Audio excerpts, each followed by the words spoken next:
Over the years, non-governmental organizations, faith-based organizations, and government on all levels have been seeking ways of safeguarding the rights of women and girls with disabilities. This is the reason Network of Disabled Women brought together stakeholders in Abuja to seek for a lasting solution against all forms of discrimination and safeguarding the rights of women and girls with disability. In her welcome address, Chairperson, Deaf Women Association Abuja Chapter, Helen Bioku, thanked all stakeholders for their efforts so far in the fight for the rights of women and girls with disabilities, but however called for more advocacy, especially during this period of COVID-19, and as such, this is the reason for this meeting. We want to use this opportunity to welcome everyone to this important program, safeguarding the rights of women and girls with disability in COVID-19 era. When it comes to challenges, you will agree with me that women with disability suffer more as a mother with disability, as a sister with disability. And COVID-19 has brought about plenty barriers. As you are here, it's an opportunity for you to help ease our challenges. That is why you were invited to this program. Sexual and gender-based violence issue is just not a normal issue because women with disabilities suffer these issues as well. Some women with disability cannot go to work because of this COVID-19. Also, when it comes to sexual violence, how many women with disability voice out? So this is our challenges. So we hope every one of you will help to solve this problem. So it is important we leave no one behind. That's our slogan. And thanks for honoring this event. Thank you. And we hope that you will take our issues seriously. But with you, you are our ears, you are our mouths. That's why you're invited here. Thank you so much. Some of the stakeholders agreed that the meeting would not have come at a better time than now because the COVID-19 has placed more challenges to women and girls, especially women and girls with disabilities. I am coming from an organization whose mandate primarily is to talk about gender equality and the empowerment of women.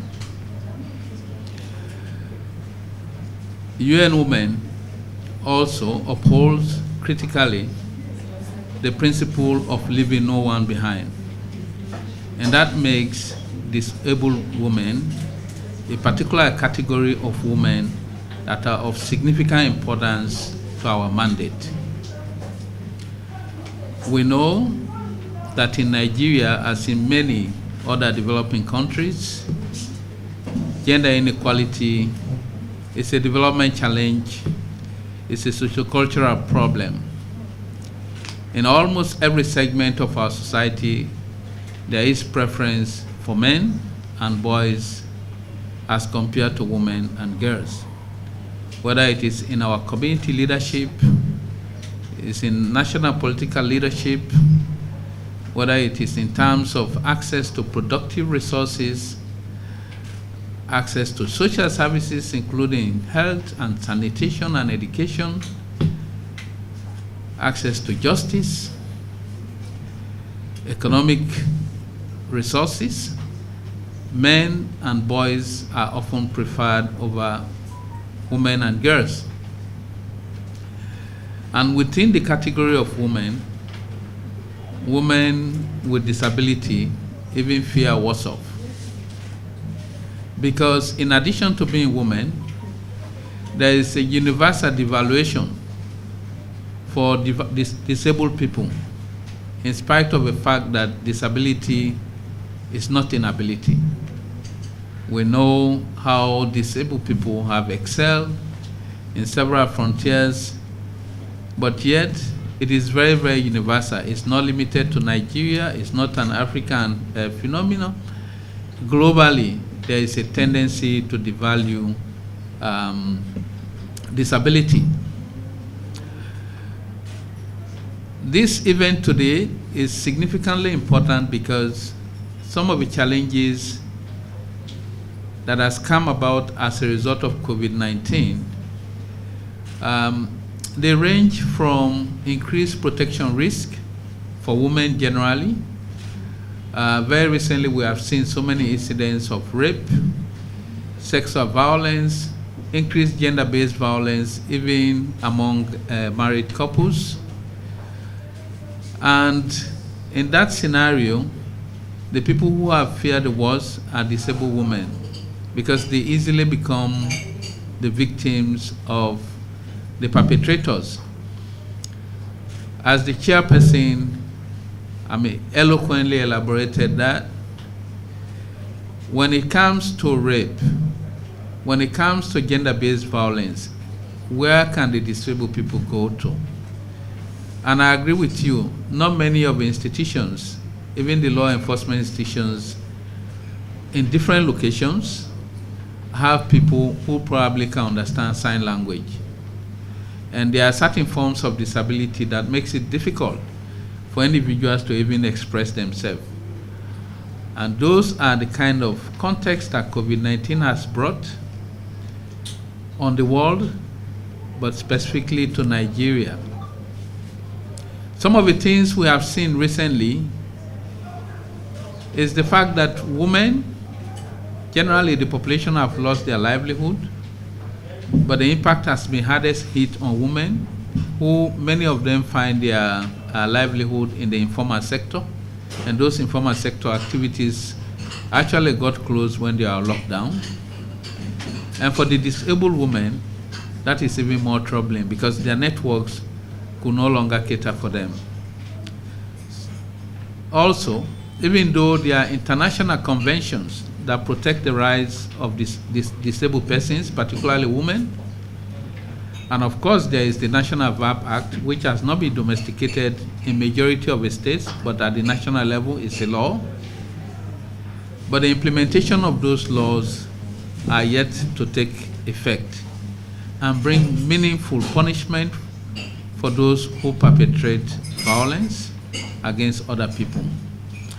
I think this particular workshop is very, very important and critical for us as UN Women as we begin to take stock regarding what is happening to the women folks generally, but women with disability in this kind of context where, the whole world has been overwhelmed by pandemic.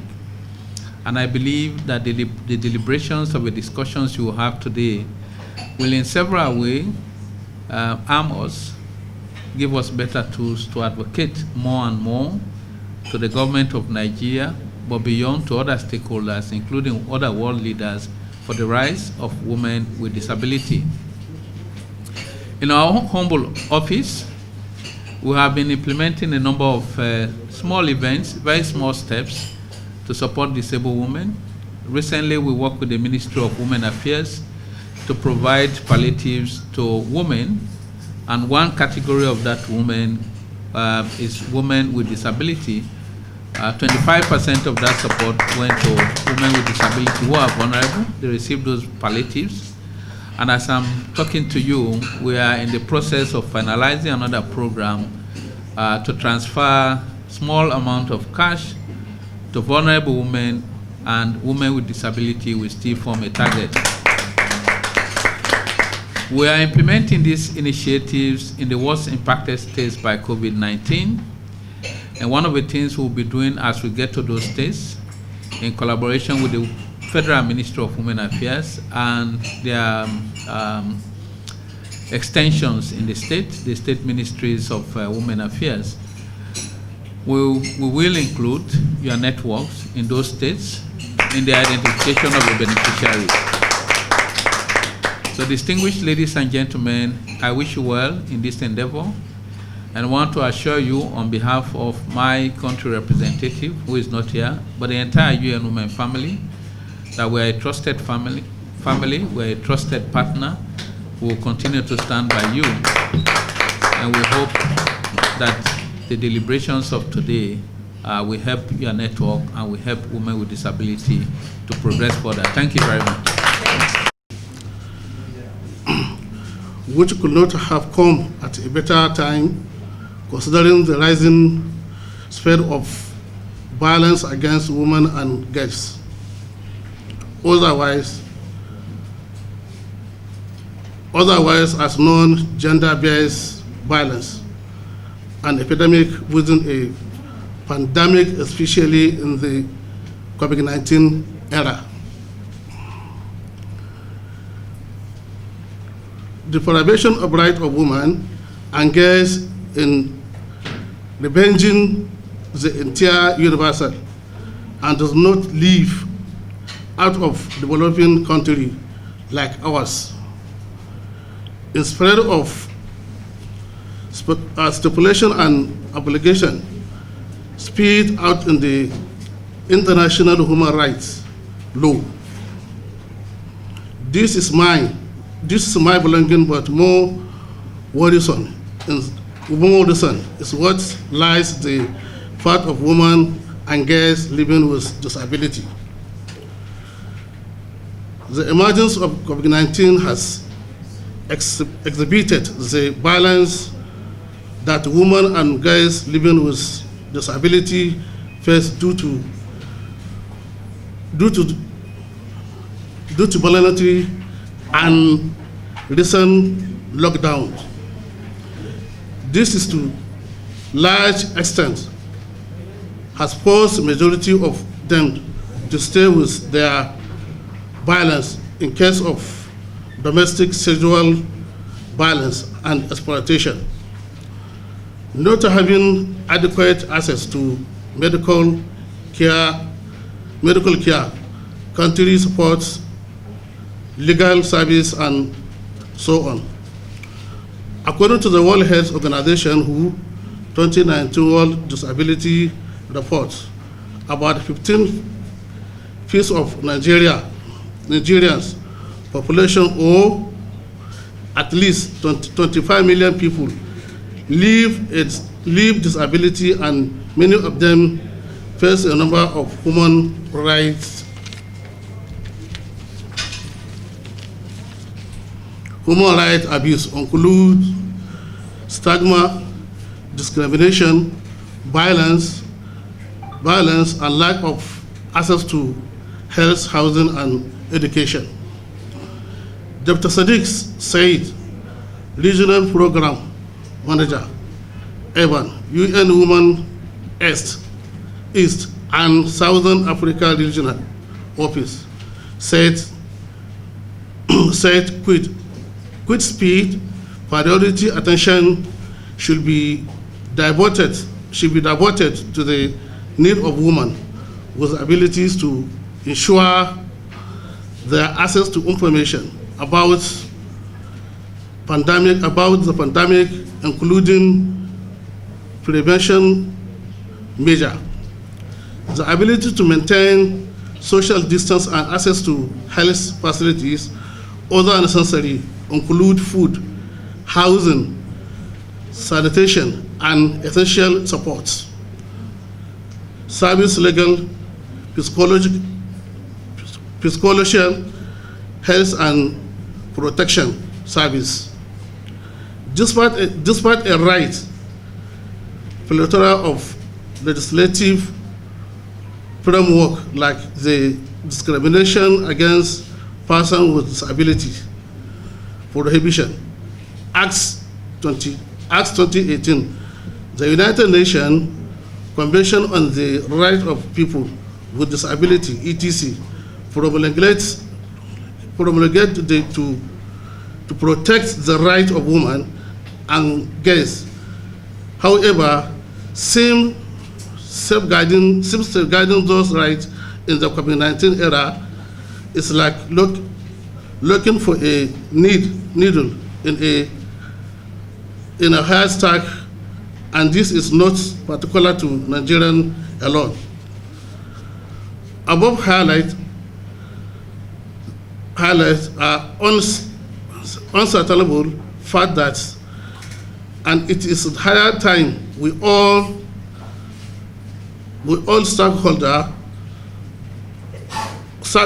went back to the drawing board and called for a woman practice approach by effectively implementing policies and effort on enforcing the exciting law, including despite the challenge the Nigerian police force is facing, it will not relent its performing its duty in ensuring that the rights of women and girls, especially those living with disability, are well protected in accordance with the law. Thank you. Building an equitable Nigeria starts with respecting the rights of the most disenfranchised persons in our society. And the question is, who are the most disenfranchised people in our society? I think we unfortunately have made persons living with disability disenfranchised in our society, and they necessarily do not have to be that way. The decision on how strong our society is about how we treat those who are the weakest. People with disability are not the weakest, but the Nigerian society often decides that they are.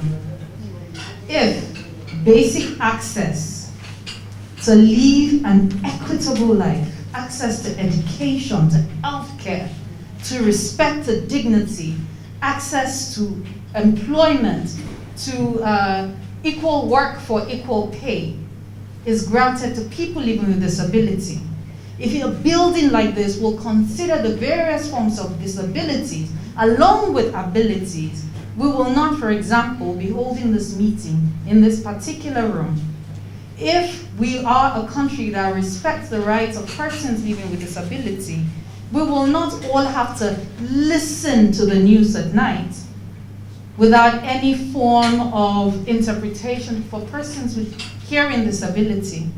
Our public transportation will be mandated to ensure they give priority seating to people living with disability so that they may live independent lives as independently as they can, as is done in other nations.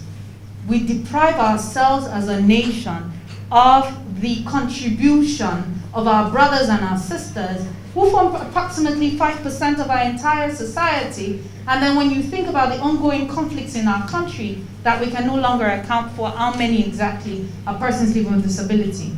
Worse still, we allow parents to hide children living with disability, and that their sexual violation continues in open sight every day because they're invisible to us. These are the kind of issues that Global Rights is deeply passionate about.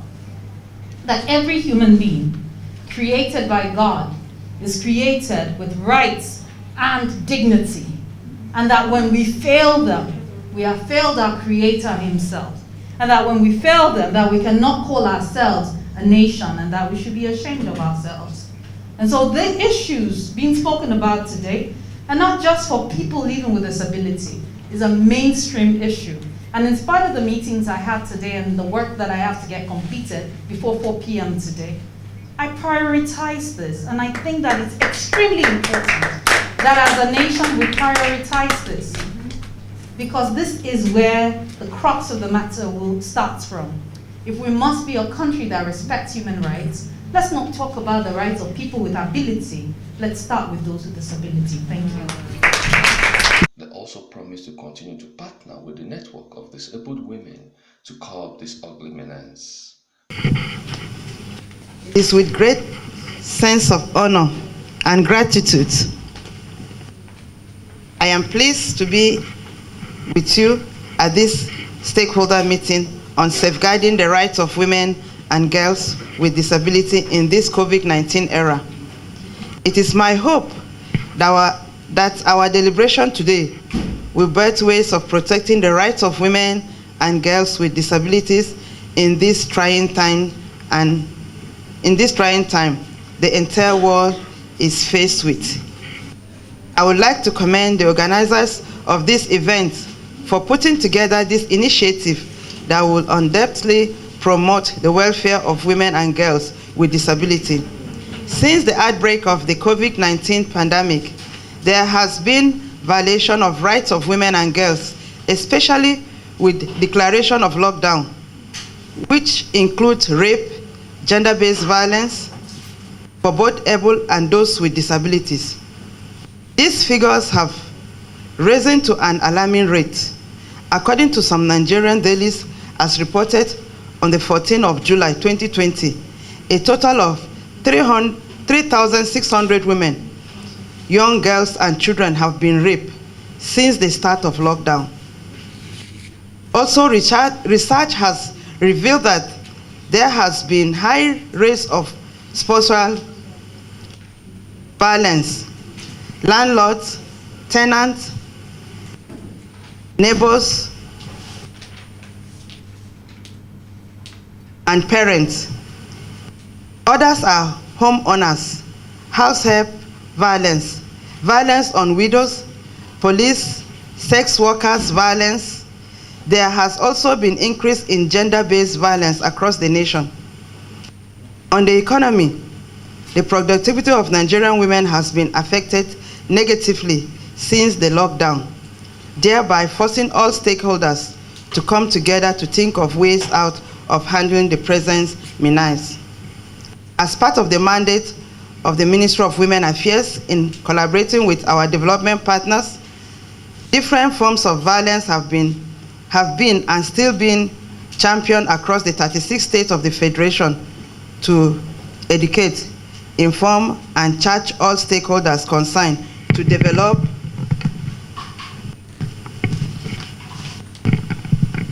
and come up with more robust and protective measures to handle the present challenges confronting women and girls and people with disabilities in the country.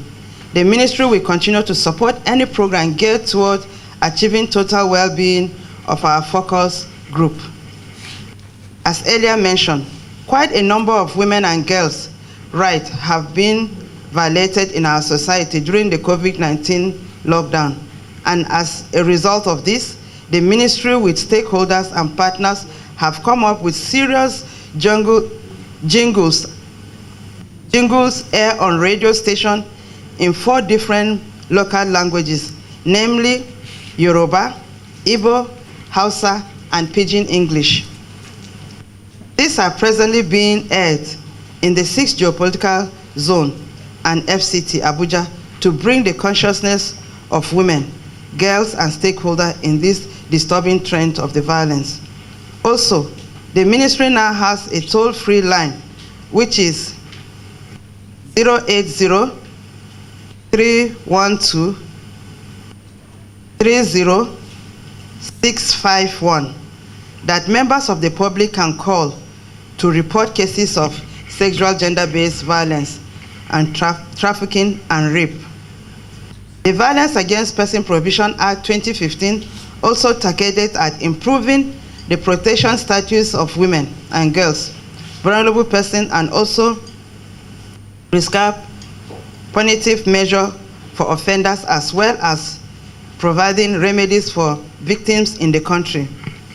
There is need to track various efforts, measures, and policies with a view to identifying gaps and recommend appropriate strategies and embrace a collective strategy at addressing the numerous challenges now confronting women and girls and children in the country.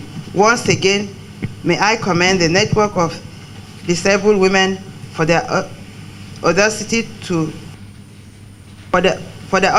of hope in protecting the rights of women and girls with disability. Thank you for listening. Stay safe. COVID-19 is real. Thank you. The United Nations Protocol to prevent, suppress, and punish trafficking in persons, especially women and children, supplementing the United Nations Convention against Transnational Organized Crime, defines trafficking as the recruitment, transportation, transfer, harboring, or receipt of persons by means of threats or use of force or other forms of coercion, of abduction, of fraud, of deception, of abuse, of power, or of a position of responsibility or of giving or receiving of payments or benefits to achieve the consent of a person having control over another person for the purpose of exploitation. Women with disabilities face significantly more difficulty in both the public and private space and do not have adequate access to housing, healthcare, education, and vocational training and employment.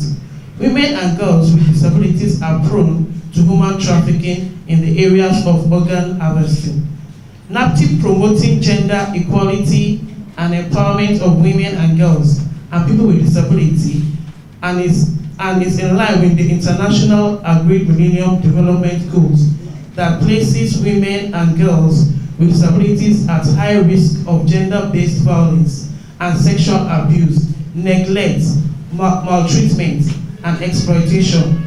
In line with safeguarding their rights, NAPTIP has set up the Sexual and Gender-Based Violence Units and to enforce the Violence Against Persons Prohibition Act. People with disabilities are also prone to domestic violence and discrimination. NAPTIP, as a vocal agency to protect violence against persons, is implementing the VAP Act to protect against gender-based violence. In the fight to eradicate discrimination against persons, women and girls with special needs, NAPTIP has a reforms unit that looks at making working conditions of people with special needs and also have employed staff currently working in the agency that have special needs. Governments are diverting resources to address the pandemic, and the police have new tasks for the enforcement of lockdowns and social distancing, affecting their normal operational capacity. In the COVID-19 era, many criminal activities are already moving online, taking advantage of the increased time people spend connected at home or way further on the ground. Today, human trafficking is rated after illicit arms deal in the second largest source of criminal income worldwide, generating about $150 billion per year, according to the International Labour Organization. Nigeria is rated among the countries of origin, transit, and destination for victims of human trafficking. From NAPTIP records, about 95% of victims of human trafficking are young people below 35 years of age, mostly women and children. Traffickers recruit their victims from vulnerable rural communities, taking them through the rigorous terrains and promises of greener pastures abroad. The challenges of women and girls with disabilities in the COVID-19 era is gradually being eased. Human trafficking cases declined due to the restriction of movement, and there was an increase in cases of sexual and gender-based violence in the country. Sexual and gender-based violence, which affects mostly women and children and people with special needs, are not left out because they need special care, which makes them vulnerable.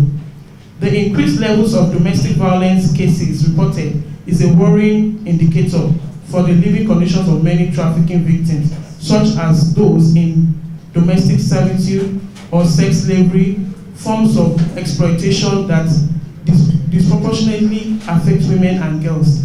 There has been increase in rape. There has been increase in rape incidences in recent times, especially during the COVID-19 pandemic lockdown. The gruesome rape and murder of the 25-year-old undergraduate in Edo State in a church still remains fresh in our memories, and a number of other cases reported.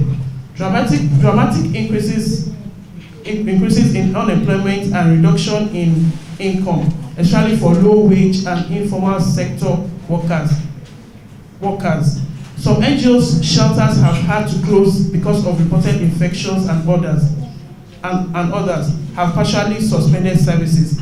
Lack of housing, health care, legal and other services can increase vulnerabilities both to the trafficking and to COVID-19 infection. COVID-related cases may disproportionately affect certain categories of people at risk of exploitation. Undocumented migrants and seasonal workers are faced with more precarious working and living conditions, resulting in greater vulnerability in falling prey to criminal networks.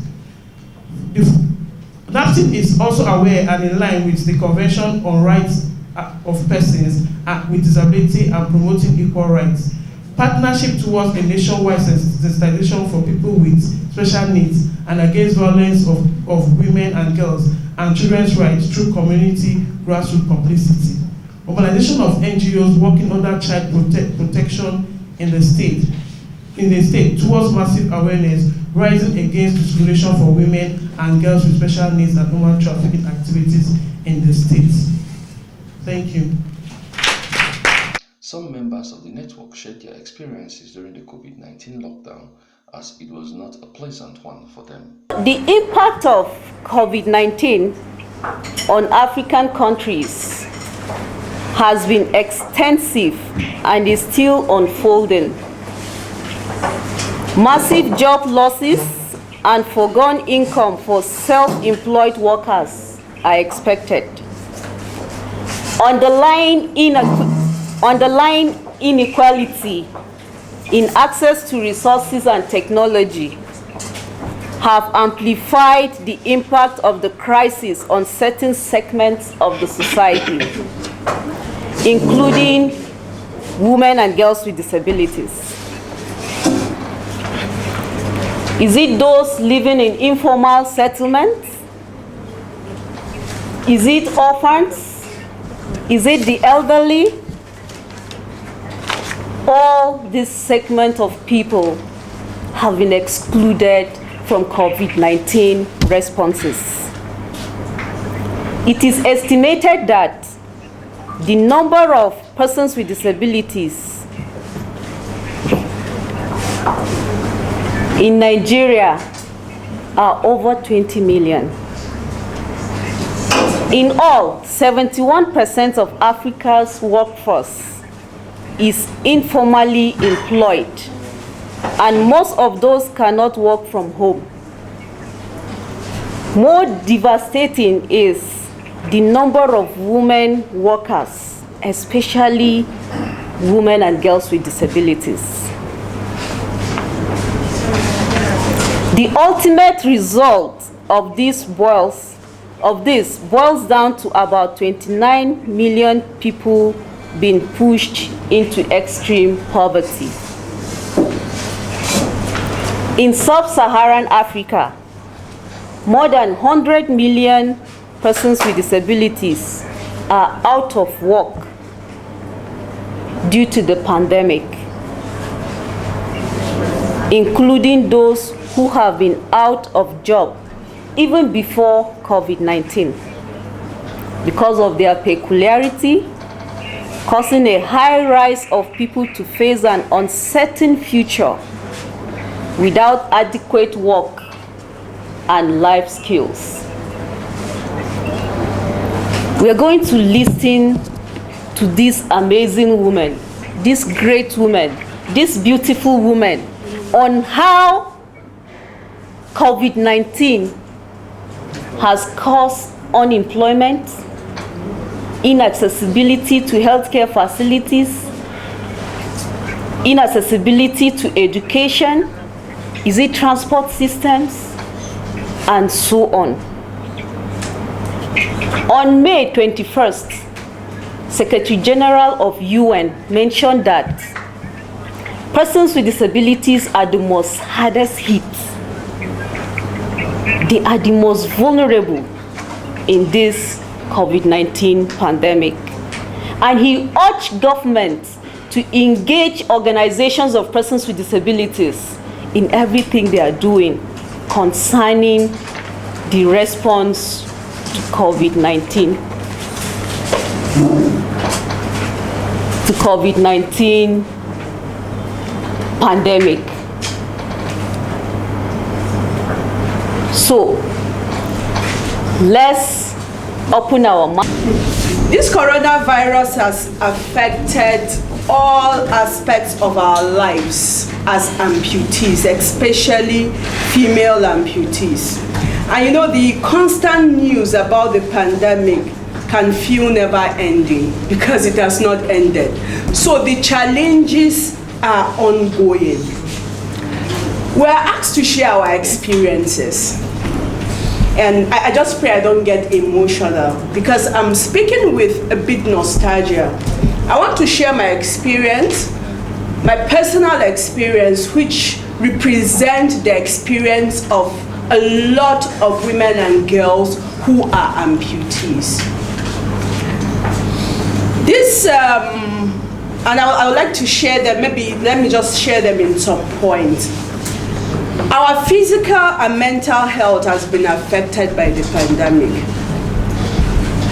Sharing from my experience,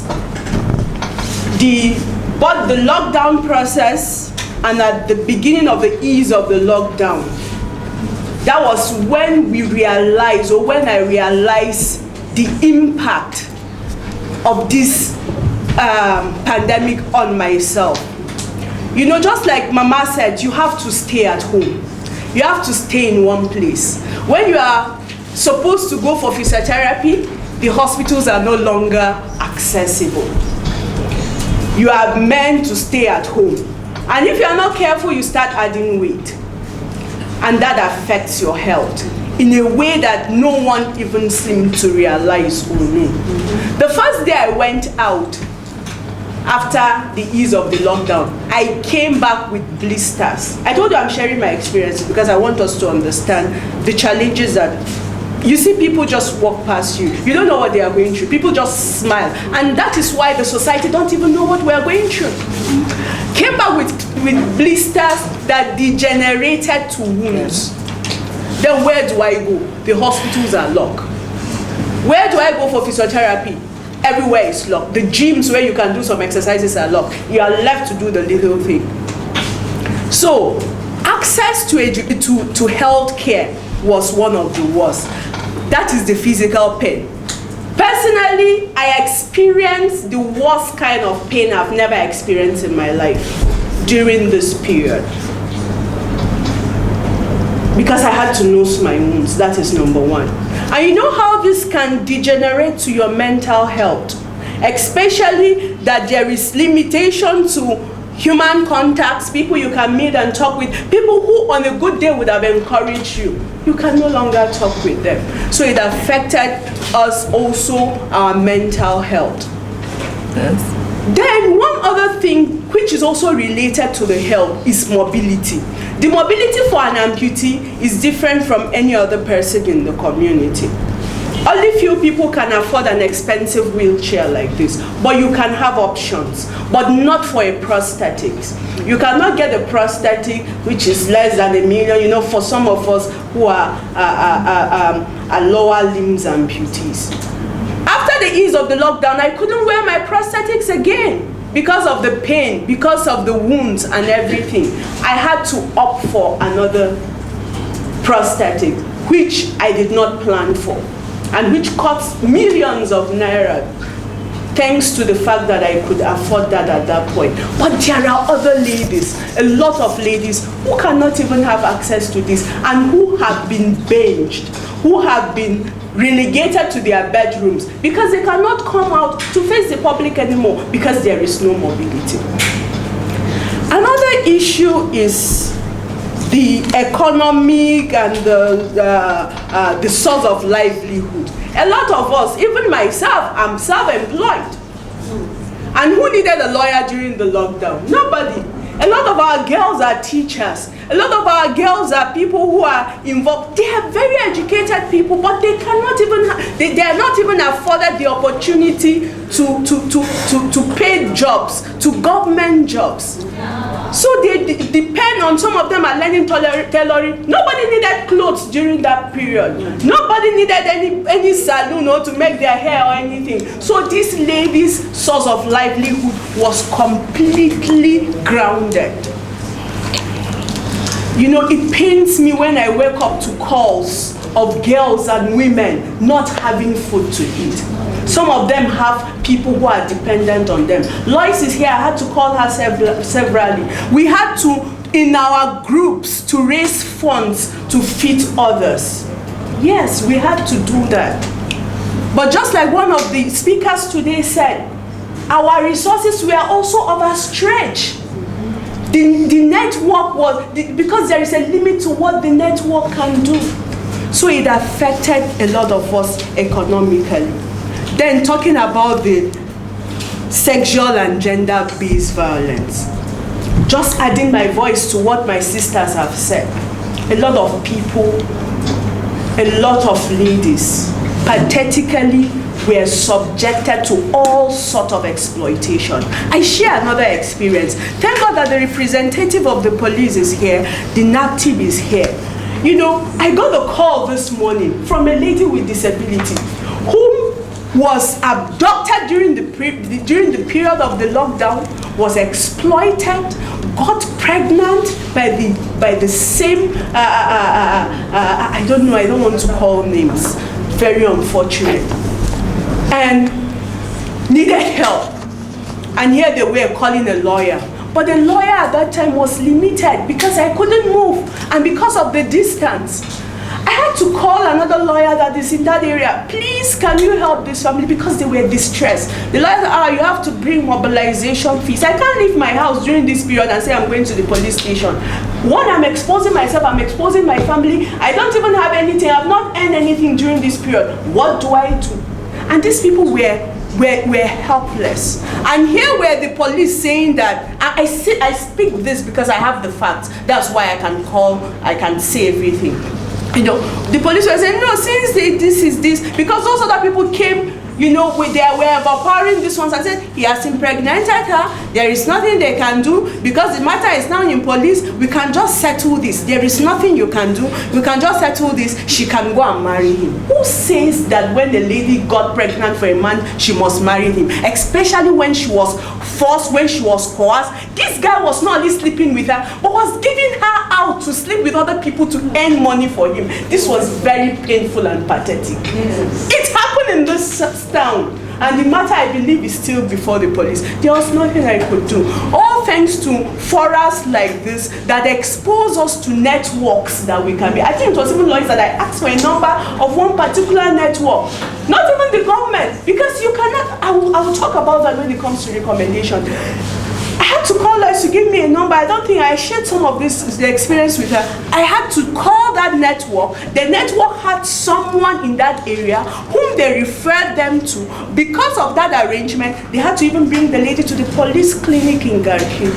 So the police, because of that network, they were able to collaborate with the police within town because they have contacts of people who could help in the police and who were magnanimous enough during that period to help. The case is still ongoing. I've not spoken with them this recently to know what happened. But those are the experiences of women and girls with disability. Our experiences are too, the challenges, you can keep counting and counting. Just like I said, just to avoid being emotional about it. The challenges that we pass through are challenges because you get to hear, especially as a lawyer, people will come to speak with you.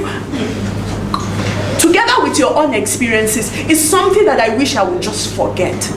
It's something that I wish I would just forget. But where are the hospitals? When you talk about the education, where can you go at that point?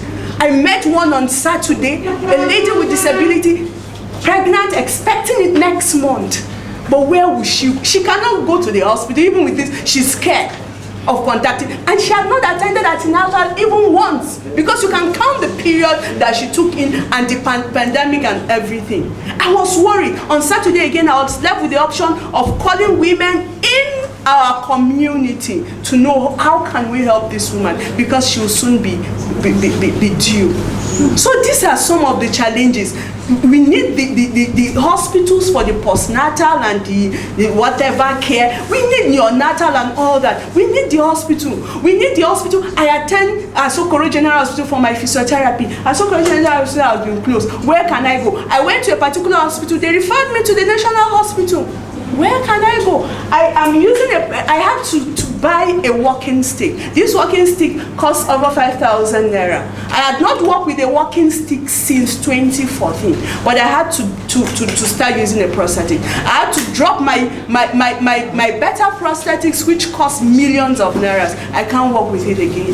I am still having pain all over my body. Sister Kalista is here. We were walking during that period. I had to cry. I cried like I never did. And you are just talking about one experience which covers 1,000 and represents the experience of many girls who are in the rural area, like Mama has said, who during that period, somebody called you and said, my crutches is broken. I cannot walk. I had to call someone. We had to go to Nasarawa State, had to beg on the road, the checkpoints, just had to plead. We have a crutches to deliver to a person who can no longer walk and he cannot access even a crutches to buy at this point.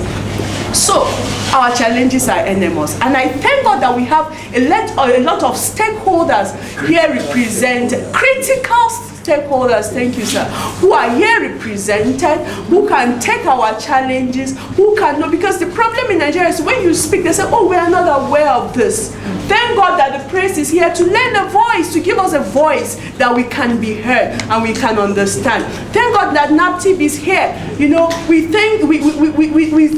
look forward to a lot of collaboration. The Ministry of Women Affairs, by the time we give our recommendations, we'll let you know how you can help us with this. We need the Ministry of Education. I am a person with disability, but I'm just beginning to know a lot about people living with albinism.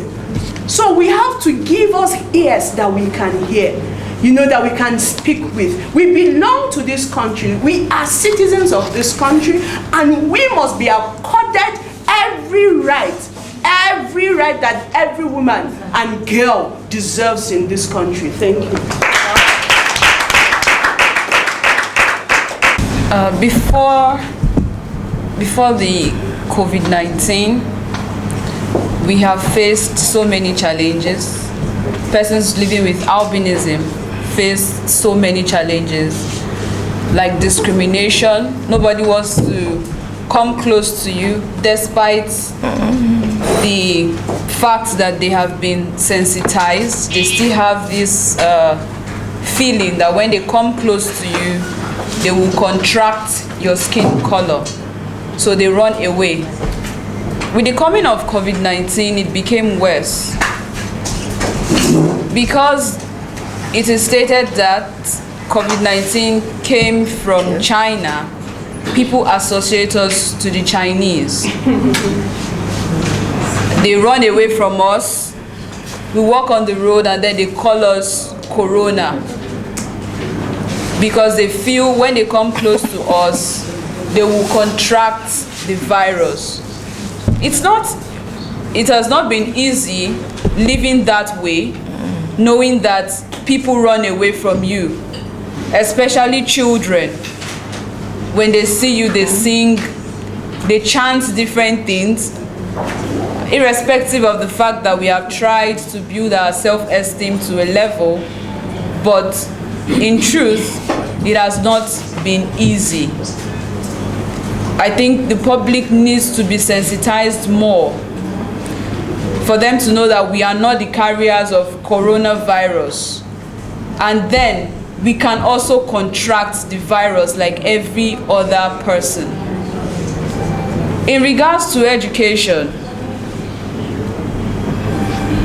the government decided to make everything online, and we are visually impaired. We cannot see far, we cannot see tiny objects, we cannot see little letterings. It has to be bold. Now that in the area of education we have lagged behind, because we are not being carried along. Even when the teacher is teaching and showing objects and showing how can we see everything, the teacher is so fast that we don't even follow up. So at the end, we just lose interest in learning. Most of the adverts we see or job vacancies we see are now online. The COVID-19 has made being online often our priority. We have to always be online. We are now dependent on being online. And then the websites, some of them are not accessible because their letterings are small and we have to strain our eyes. Knowing that we have different kinds of eye problems as regards to persons living with albinism. We can't see everything that is being shown, and at the end we just lose interest. As regards employment, before the COVID-19, people or companies or firms find it difficult to recruit persons living with albinism because of our visual impairment. They feel we cannot be productive as they would want us to without giving us the opportunity to prove ourselves. Now, with the coming of COVID-19, things have been very, very difficult. Jobs, you apply for jobs, you don't get called. Some companies or firms, they ask you for your kind of disability, and when you put it there, you keep checking your Gmail, nothing. It seems like your disability is an automatic disqualification. As regards health, we are prone to skin cancer, we have eye problems, and like she said, like Mrs. Deaconess Adedoyin said, right? Yes. She said, we can't go to the hospitals. Yes, that is true. We lack melanin, and that is for skin pigmentation. We don't know where the virus is actually coming from. We need to go for our eye tests. We need to go for medical checkups, but we are scared. We don't even know how to navigate our way around the hospital because there are no signs, bold signs. Sometimes we walk on the step and then you see that the steps are of the same kind of tiles. We have to hold the rail to be sure we don't fall. The infrastructure is not inclusive. We know that there are steps here, but we don't know where the first one ends and where the second one begins because they are of the same color. Sometimes we have to beg people to cross us. Now, this stay at home period, even when we want to go out, who will cross us? The first thing I think about when I'm going out is, this place I'm going to, does it require me crossing the road? Then I ask again, is there a pedestrian bridge? If these two, and the answers to these two questions are no, there is no pedestrian bridge, and yes, you have to cross the road, I decide to stay at home because there is no one to aid me. There is no one to cross me. I can stand on the road for hours without having any form of assistance. With the coming of this COVID-19, it has actually made life very, very difficult for us as regards to employment, education, and also made us prone to domestic violence, sexual violence. We read in the news that persons with disabilities are being harassed on a daily basis, sexually abused. Now, persons with albinism, we try as much as possible to build our self-esteem. No matter what you tell us, we know that we are not the same as every other person because the society has made it so. The society keeps telling us, when you want to talk, they tell you, don't talk. Somebody that is complete is talking, and somebody with albinism is also talking. They make it known that you are not like us.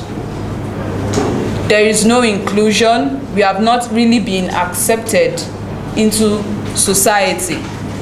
And sometimes, because of that, when a man walks up to a person with albinism, the man will say, you are not even happy, I am talking to you. How many men have come up to talk to you? Just look at how you are. It has made it worse that when we go out there, we risk being sexually molested. Either someone taps your buttocks or someone comes in and presses your breasts.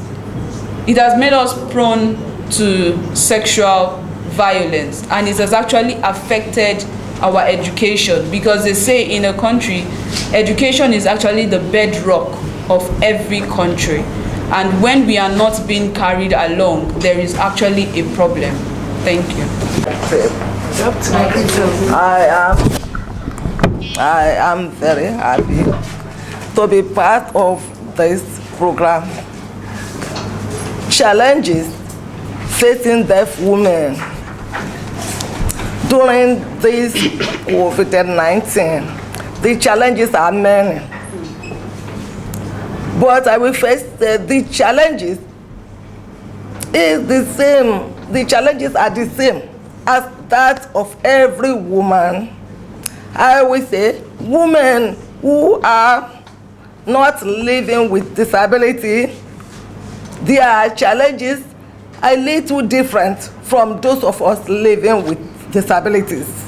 Even with disability, we have different disabilities, and our challenges are also different as our disabilities are. For example, challenges of deaf women is the greatest is communication, passing of information. We need information to act.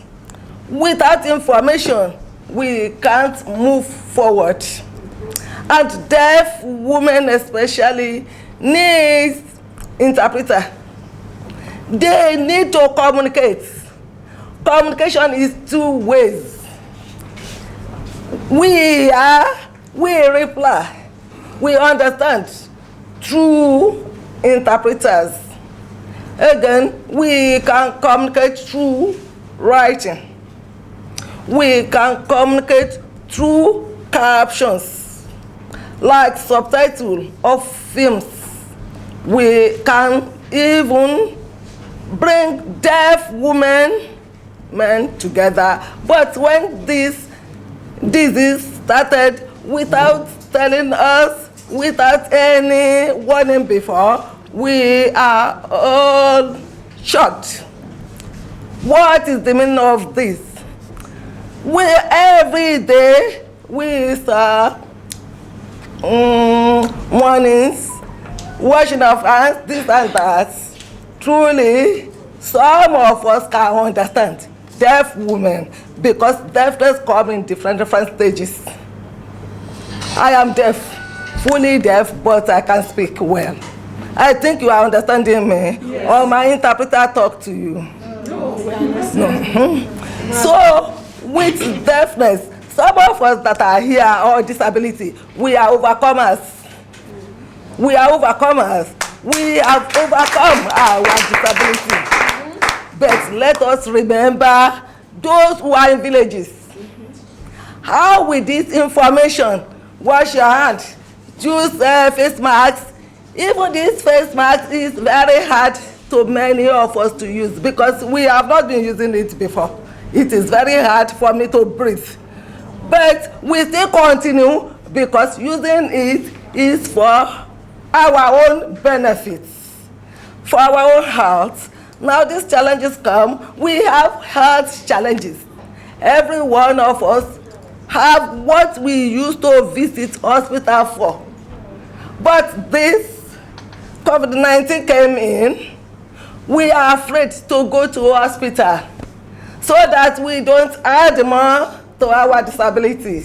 But we need doctors. We stay at home with fear. If I tell you what I passed through, you will be sorry for me. I refuse to leave my bed. I refuse to leave my house. I refuse to go out because I fear if this disease comes, which way is it coming from? We don't know. Yeah. How is it? Because if it is war, I have seen small war before. We will know war is coming, we will hide. War is coming from that area, we know. But this thing, where is it? How is it? It brings more challenges, more fear to every one of us, deaf women. Also, in education, we see that after some time, government started education online. Deaf girls, deaf women, how many of us has Android phone, big phone? Few, very, very few. Again, how many of our girls women also can benefit from this online education without interpreter. Oh, example, I am here, we are here. Without interpreter, nothing will be here.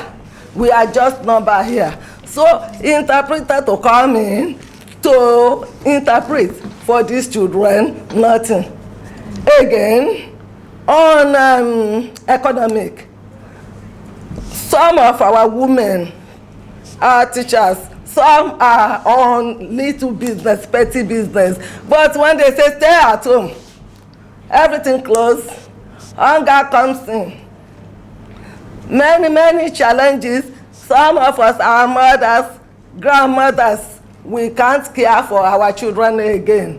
We can't go out, we can't make money. Some of us, our husband work, nothing again, stay at home. Mama stay at home, husband stay at home, fighting comes in. Domestic violence comes in. Sexual abuse comes in. Everything turned upside down. So many things that are wrong,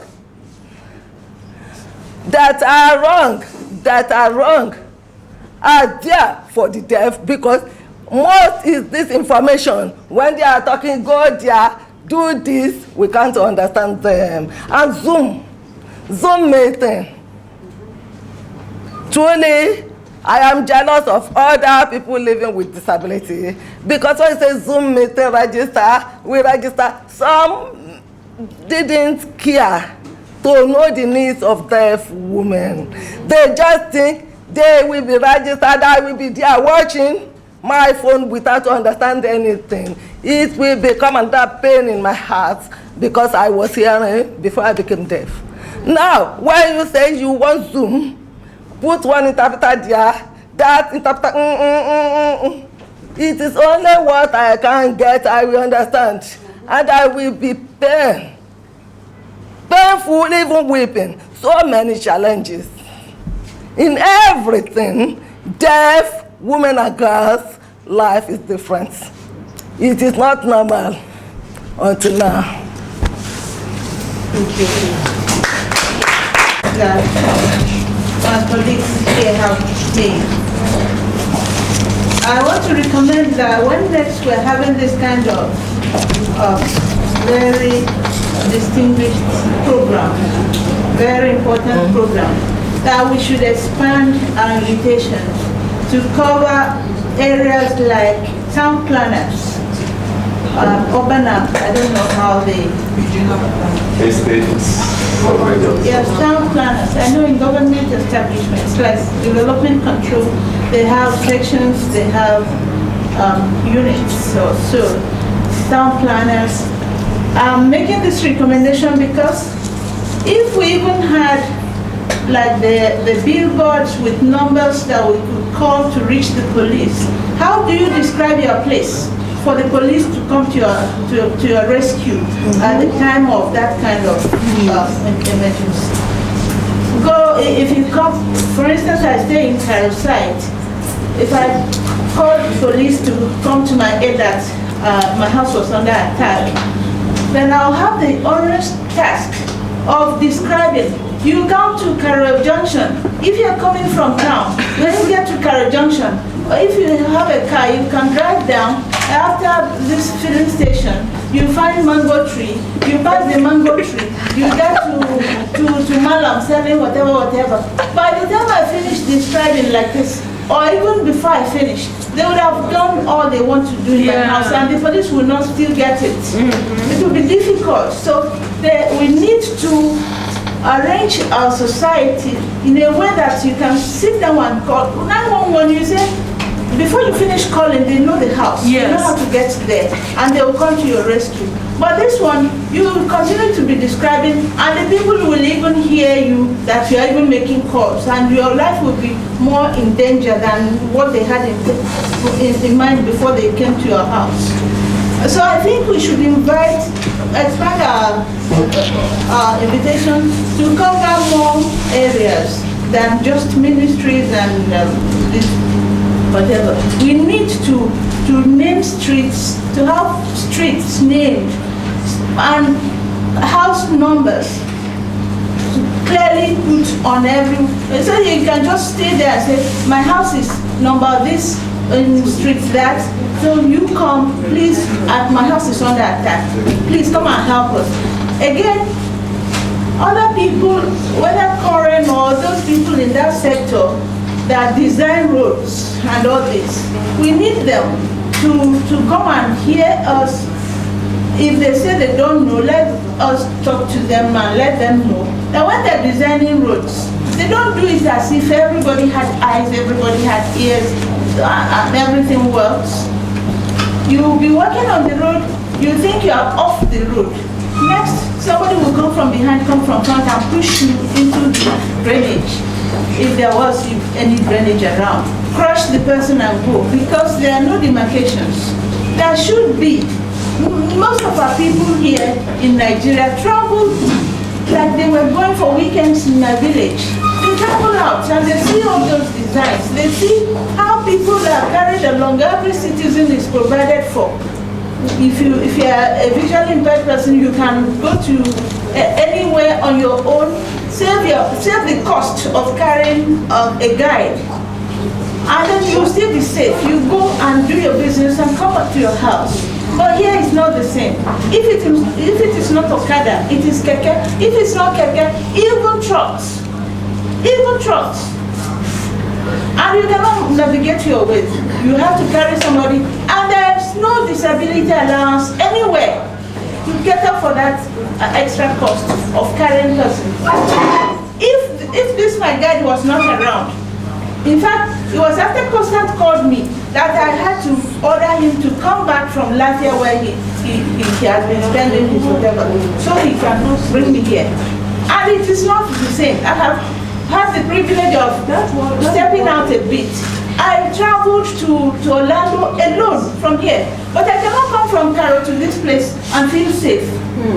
How reasonable is that? Please, let us begin to practicalize what we hear on daily basis. The society must be all inclusive. God made it so, and we must try like that. Thank you. I want to start by saying that awareness, starting from our families. Like my children now, if they see a disabled person, they are always willing to help because they know what is there. Someone outside does not know that. So let's start that with our families. We make them understand this albinism. When she spoke as it made me feel so bad. There was a guy in my place like that he's an albino, and when children see my nephew, whenever he sees him, he runs to the room to go and hide because he felt.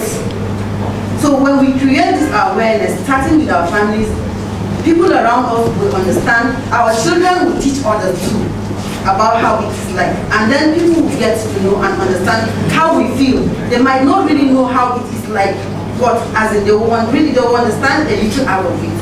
When we talk about violence with the disabled people, it's not only the deaf people, it affects all of us.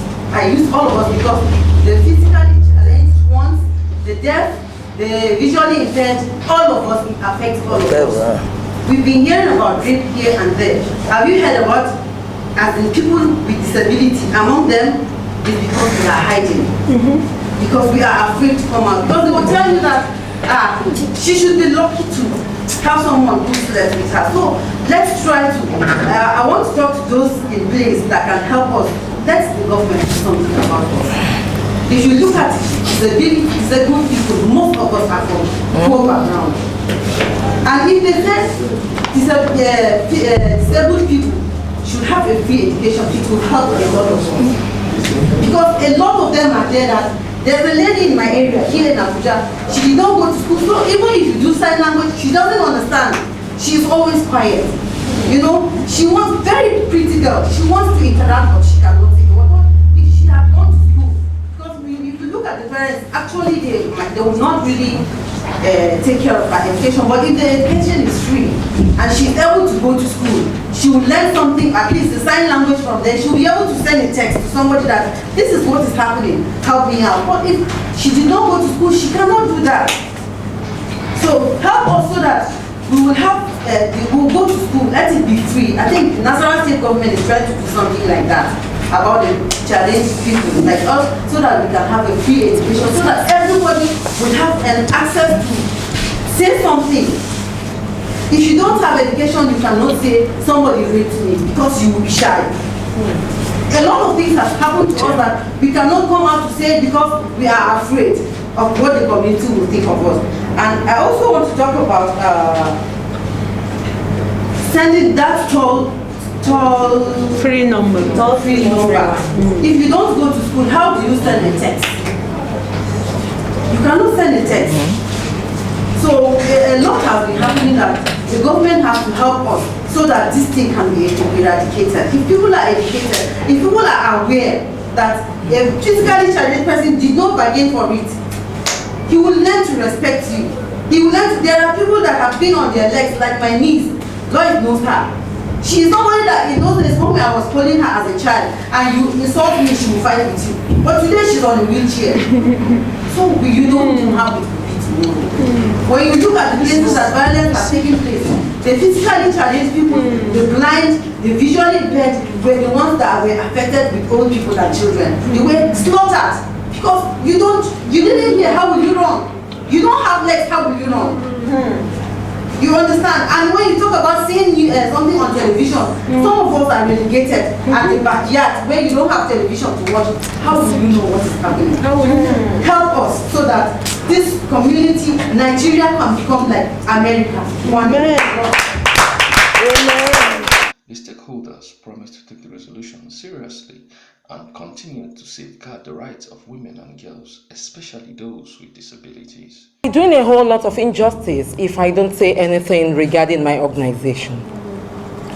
Yeah, we know that out of every 12 disciples, for those that are Christian, there's always a Judas Iscariot. I wouldn't say we have done so bad, and I wouldn't say we have not done perfectly well. I am proud to be a police officer. I am a gender desk officer attached to the Nigeria Police Force Gender Unit in Abuja. And I can say that since the creation of that unit, we have done, or let me just say the police has done a whole lot of training police officers on how to handle sexual and gender-based violence cases. Not just that, they train police officers too on how to handle cases involving children. Because we believe these are sensitive issues. It's not something you just dabble into. But as we know, it's not as if everyone has been trained in that aspect. But peradventure, if you have been able, or at one time or the other, you come in contact with someone that has not been trained in that line, definitely you will be disappointed. And when those things are being set out, we feel disappointed too, because that means our best is not good enough. But definitely the police is working. The IGP is passionate about this thing. And they are being trained on a daily basis. I am a living witness. I am trained. And I train people too on how to protect children. I'm a child rights expert too. You understand? So I would have to respond to the issue of the sexual and gender-based violence. I'm sorry, Barrister Florence, for your experience. It's highly appalling. I really don't know how to, I don't know the right adjective to use. I felt really bad. Well, just for take home, let us all know our rights.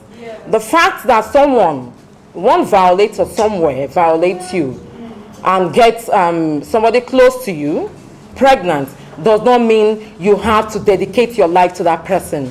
The law does not give the right to that person to own you. You have to stand your ground. Let the law take its course. But the problem we face as police officers is that at times, when you want to go deep into these cases, you see the families coming forward and telling you, we are no more interested. And now they tag the police officer as the bad ones. You even see the families of the violators filing civil suit against the police officers. Where do we go from there? In as much as we want to do our best, we are pleading. We are appealing to the members of the public. Please, please, and please, encourage justice. Police cannot give you justice. We give you easy access to justice. It is only the court of law. I cannot determine what happens, but you can help me get justice for you. We give you speedy access to justice.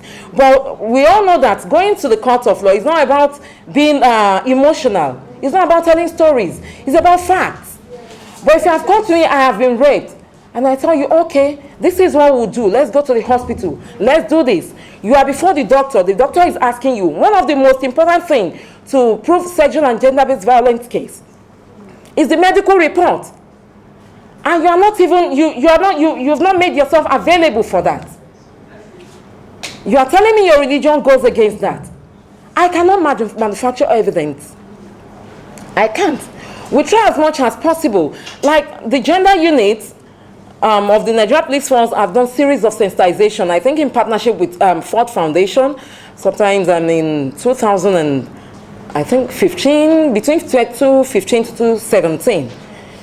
Just majorly on sensitization and awareness creation on sexual and gender-based violence cases, on the need for people to break the culture of silence.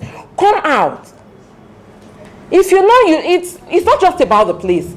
Your next door neighbor, what are you doing to help that person? Fine, we know the police has its faults, but not just the entire police, just a small percentage. I can say that boldly. I tell people, if you are done in a white garment, people are there admire that garment. But the moment you get soiled with just a little spot, that garment people have been admiring, you see them saying, why are you putting on this? This does not befit you. That is the way it is. But I really would want to appeal with you. We will do our best. We will take this back to the IGP. The IGP is passionate about anything that has to do with not just women and children, not just women and girls, but women and children as a whole. I want us to put something at the back of our mind or at the front, wherever we think there is space. Fine, we know we are clamoring for women and children, but let us not leave the boys out. Wow. The number is going high. The number is rocketing high. They are facing abuses as well. And the margin is so close. But because they have been left, let it not be as if in the next future, in the nearest future, I wouldn't want a situation whereby the number would outnumber that of the girls. Please, when we are talking about children, women and girls, let us just say women and children. So that at the end of the day, the boys does not feel left out. They should have someone they can run to and say, I have been sexually abused. Let us stop telling our male children or our boy children, you are a man. No, they are not men, they are boys. Tell them they can talk to you. Listen to them. Not just girls, girls, girls, girls, girls. That is why most of these issues we are facing, majority of it are being perpetrated by boys. How many women, how many mothers out here have thought of it one day when they are out? What is happening to my boy at home? No. Maybe very little percentage. We care more about the girls. But boys are being defiled out there. Sodomy. And they grew up in that line. They keep doing it too.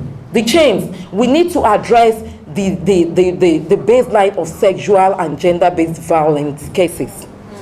It's not just about taking cases to court and sending perpetrators to jail. It is not helping. If it is helping, we should have reduction. But it is going high because the root has not been addressed. Let us go back to our homes, talk to our children lovingly. Girls, boys, and the women too. We are the homemakers. Please. And as for your messages, we'll take them back to the IGP. Definitely, all hands are on deck. And I want to, just a few minutes, what Madam Vikin Adedoyin said.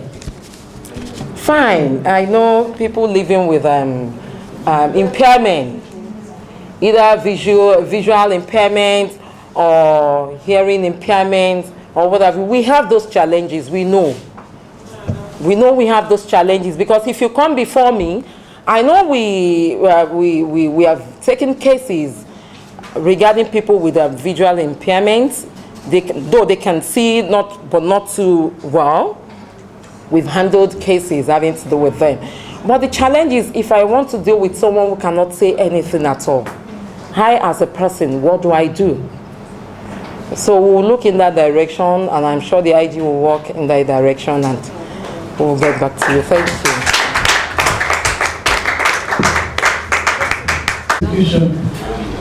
We talked also about access to NAPTIP. We have this, our hotline. I don't know if you are aware of our hotline.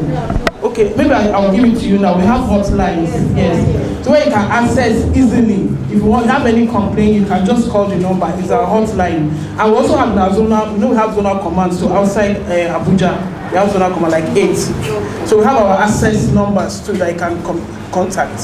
So I think I'll just give you the numbers so that I can access them whenever you have any issue. Recently, because of the increase in rape and sexually based violence, our DJ has just opened a new unit in FCT now. It's a rape and sexual based violence unit. Anytime you can come in to complain, to lay your complaints.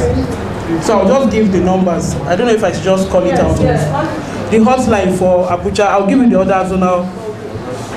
For Abuja is 070 300 0203. Did you get 070 300 0203?